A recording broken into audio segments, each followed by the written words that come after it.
नमस्कार सभी को। मेरा नाम है सचिन और आज का मेरा प्रस्तुति का विषय है सामग्री का संकलन और उसके स्रोत कौन कौन से हैं।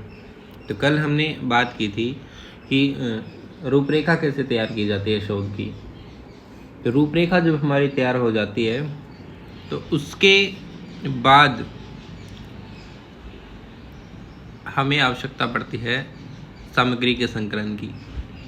तो सामग्री के संकलन के स्रोत दो प्रकार के हो सकते हैं, एक होते हैं मौलिक स्रोत और एक होते हैं अनुदित स्रोत। मौलिक स्रोत यानी कि जो अपने आप में मूल प्रकृति के हैं, अनुदित यानी जो अनुवादित हैं। तो शोधकर्ता को मौलिक स्रोतों की खोज ज़्यादा करनी चाहिए, अनुदित पे इतना भरोसा नहीं करना चाहिए। हालांकि सहायक हो सकते हैं लेकिन मौलिक स्रोतों पर ज़्यादा उसको निर्भर रहने की आवश्यकता है। तो सामग्री किन किन स्रोतों से प्राप्त हो सकती है उनका हम थोड़ा सा देख लेते हैं। सबसे पहले है प्रकाशित ग्रंथ।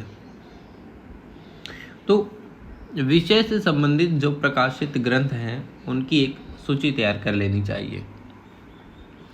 कई पुस्तकालयों के अध्यक्ष ही इतने प्रबुद्ध होते हैं कि अपने विषय पर प्रकाशित ग्रंथों की सूची तैयार करने में हमारी सहायता भी कर सकते हैं, या फिर हम विषय के किसी निर्देशक से भी सहायता ले सकते हैं। तो प्रकाशित ग्रंथों को पढ़ने का कार्य रूपरेखा तैयार करते समय हो जाना चाहिए। उसके अगर हम कुछ प्रकाशित ग्रंथों को देखें कहाँ से प्राप्त हो सकते हैं, तो national library Kolkata, Asiatic society Kolkata और बम्बई में कई दुर्लभ ग्रंथ हैं जो हमें मिल सकते हैं। हिंदुस्तानी अकेडमी, नागरिक प्रचारणी सभा और हिंदी साहित्य सम्मेलन के पुस्तकालयों में हिंदी का प्राचीन साहित्य आसानी से मिल सकता है। तो ये प्रकाशित ग्रंथ थे जो शोध सामग्री के संकलन में हमारी सहायता कर सकते हैं। अब हम अप्रकाशित ग्रंथ देख लेते हैं। अप्रकाशित ग्रंथ कौन से हैं? मूलतः इनमें आते हैं हस्तलिखित ग्रंथ यानी पांडुलिपियाँ जो हाथ से लिखी गई हैं।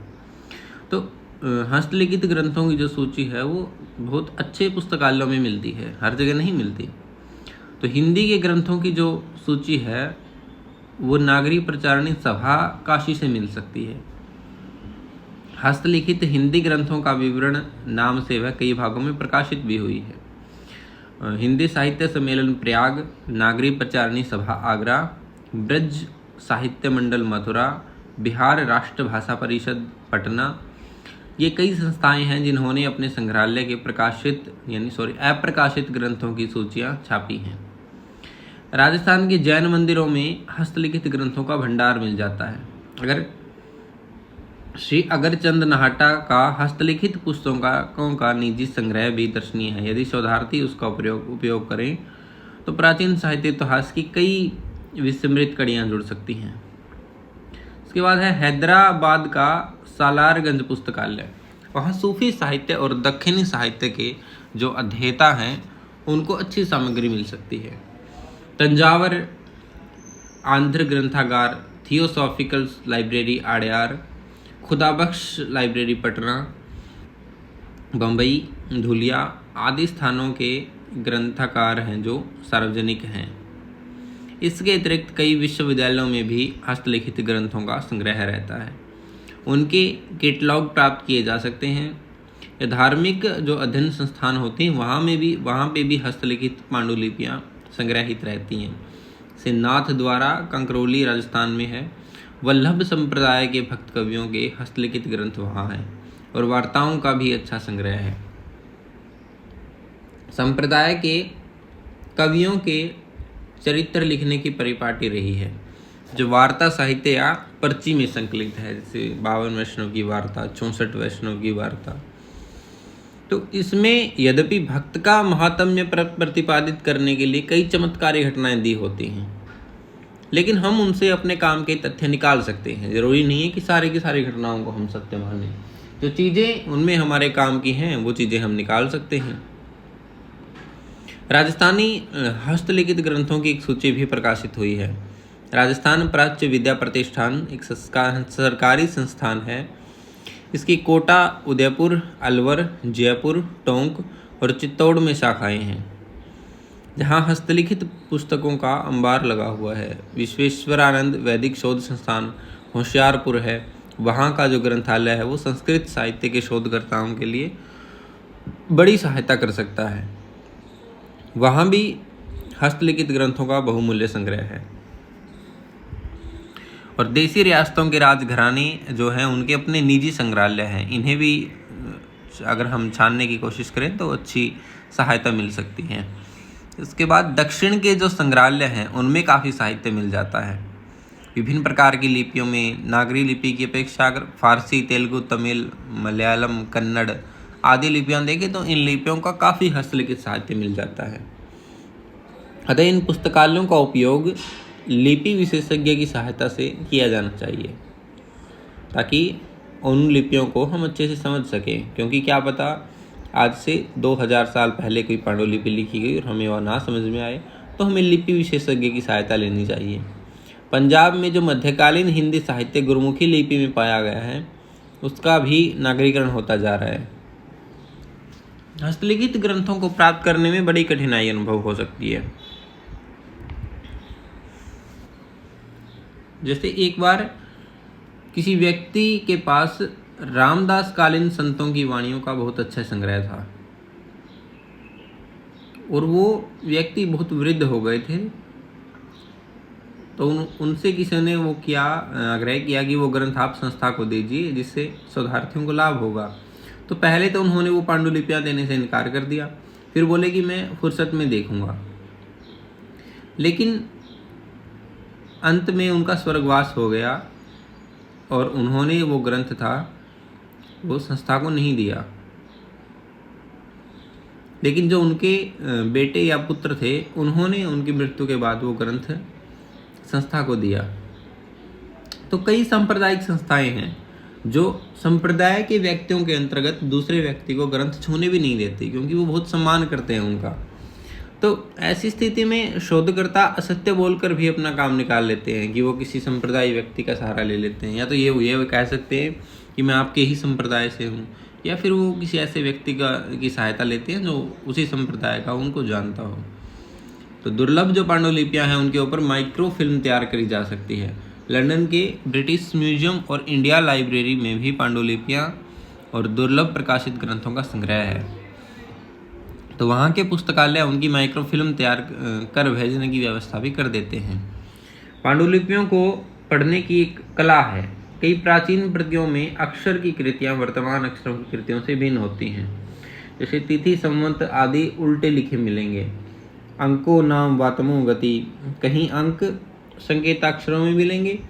जैसे 4 के लिए वेद, श्रुति आदि, 6 के लिए रस, ऋतु आदि। तो इस प्रकार इन चीज़ों को समझने के लिए हमें लिपि विशेषज्ञ की आवश्यकता पड़ेगी। उसके बाद आ जाती है रिपोर्ट। तो रिपोर्ट समय समय पर विभिन्न विषयों पर शासकीय और अशासकीय जो रिपोर्ट हैं वो प्रकाशित होती रहती हैं, सरकार के द्वारा प्रकाशित करी जाती हैं, एक भिन्न संस्थाओं के द्वारा भी प्रकाशित करी जाती हैं। तो प्रतिवर्ष प्रत्येक प्रांतीय सरकार अपने प्रांत की प्रगति सूचक रिपोर्ट भी प्रकाशित करती है कि अपने उसके प्रांत ने देश ने कौन कौन सी प्रगति की है। तो उनसे भी हमें जो अभिष्ट सामग्री है प्राप्त हो सकती है। इसके बाद है संस्मरण। संस्मरण से संबंधित जो साहित्य है, जैसे डायरी है, आत्मकथा है या यात्रा वृत्तांत है, लेखकों के पत्र हैं, तो इनसे भी बहुत सारी उपयोगी सामग्री प्राप्त हो सकती है। जैसे मुगलकालीन इतिहास की सामग्री अकबरनामा, जहांगीरनामा या बाबरनामा से प्राप्त करी जा सकती है। हिंदी में प्राचीनतम आत्मकथा है बनारसी दास की अर्धकथा, उसके नाम से छप चुकी है। तो इसमें कवि ने अपने समय का अच्छा चित्रण किया है। जैसे डायरी लिखने की प्रथा बहुत पुरानी नहीं है, आत्मकथाएं बहुत लिखी गई हैं। कुछ समय पहले हिंदी में बच्चन की प्रवास की डायरी प्रकाशित हुई है, हरिवंश राय बच्चन की। तो उससे अंग्रेजी कवि और साहित्य की कई ज्ञातव्य बातों का पता लगता है। साहित्य जगत के अतिरिक्त इंग्लैंड के सामाजिक जीवन की झलक उसमें मिलती है। प्रसिद्ध लेखकों के पत्र हो जाते हैं जिनमें तत्कालीन परिस्थितियों और लेखन की मनोदशा का पता लगता है। पत्र लिखते समय लेखक जो है वो स्वच्छंदता पूर्वक अपने विचार प्रकट करता है। हिंदी में आचार्य पदम सिंह शर्मा, महावीर प्रसाद द्विवेदी, सुमित्रा नंदन पंत आदि इनके काफ़ी पत्र प्रकाशित हुए हैं। पर पंत जी के वे ही पत्र प्रकाशित हुए हैं जो उन्होंने बच्चन को लिखे थे। तो हिंदी में कुछ अच्छे पत्र लेखक हैं, माखन लाल चतुर्वेदी है, राम वृक्ष बेनीपुरी, शिव पूजन सहाय, बनारसी दास चतुर्वेदी, भुवनेश्वर नाथ मिश्र माधव है। तो इनके पत्रों का प्रकाशन जो है वो होना चाहिए।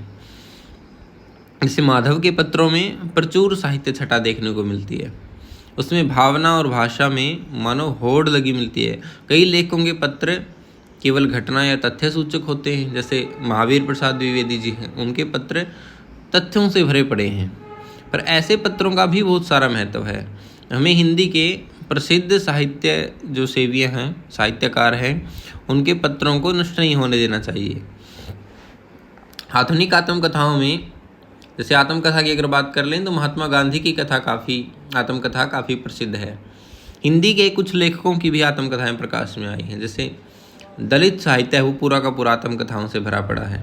हाल में बच्चन की एक आत्मकथा प्रकाशित हुई है 2 भागों में, क्या भूलूं क्या याद करूं और नीड का निर्माण फिर।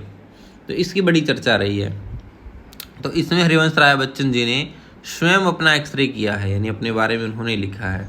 तो इससे इनके सामाजिक दृष्टि से भद्र और अभद्र दोनों रूप प्रकाश में आए हैं। तो प्रश्न यह है कि क्या अभद्र रूप जिसमें उनसे संबंधित जीवित स्त्री पुरुष भी उद्घाटित हुए हैं प्रकाश्य है। बच्चन की व्यक्तित्व और उनकी कविता के स्रोत को जानने के लिए उनकी सजीली प्रवाहमान जीवित भाषा शैली में लिखित उनके आत्मचरित सहायक हो सकते हैं। प्राचीन और मध्यकाल के भारत प्रवासी विदेशियों के यात्रा वृत्तांत हैं, जिनमें बहुत कुछ शोध सामग्री प्राप्त होती है। ऐसे यात्रियों में चीनी यात्री फायान हैं, जिन्होंने फोकोकी नामक पुस्तक लिखी, ह्यून शांग हैं जिन्होंने सियुकी नामक पुस्तक लिखी, और हालबेरूनी हैं जिन्होंने तहकीक हिंद लिखी, कादियात हिंद लिखी, फिरदौसी हैं जिन्होंने शाहनामा एक पुस्तक लिखी, मैगस्थनीज हैं जिन्होंने इंडिका पुस्तक लिखी। तो बहुत सारे विदेशी यात्री हैं जिन्होंने अपनी यात्रा वृत्तांत लिखी और भारत की बहुत सारी बातों का, सांस्कृतिक बातों का, सामाजिक बातों का उनमें उल्लेख किया है।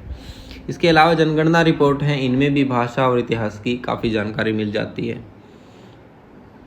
उसके बाद अगर हम शोध सामग्री के संकलन की बात करें तो गजेटियर से अच्छा सामग्री संकलन हो सकता है।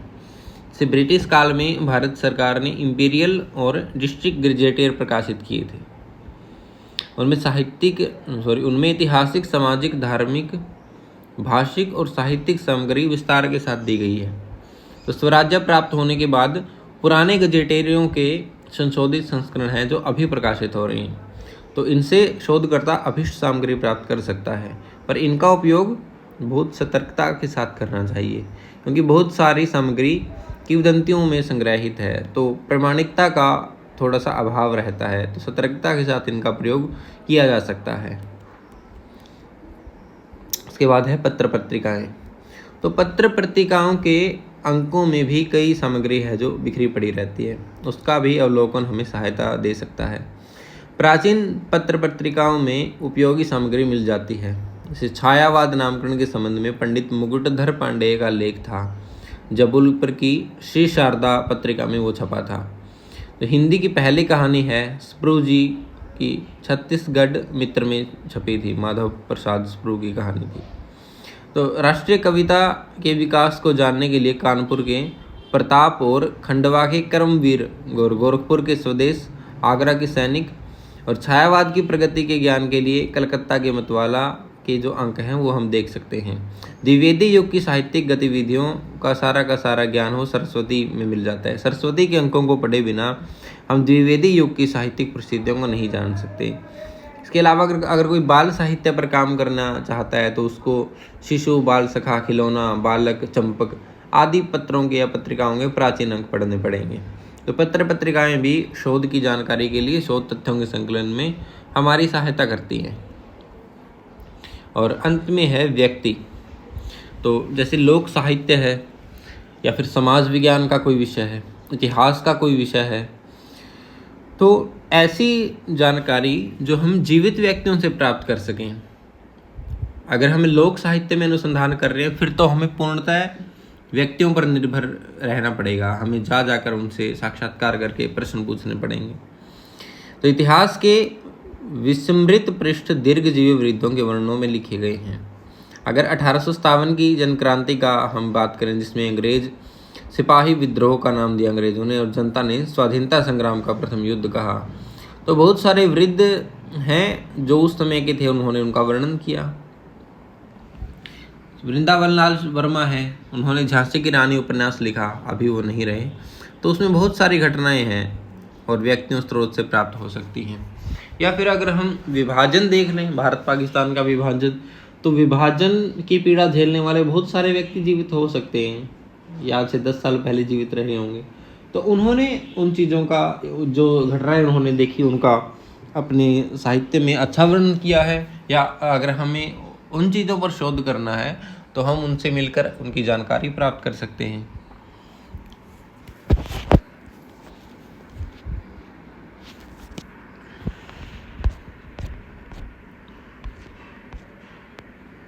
अब प्रश्न उठता है कि हम व्यक्तियों से साक्षात भेंट करें या पत्राचार करें।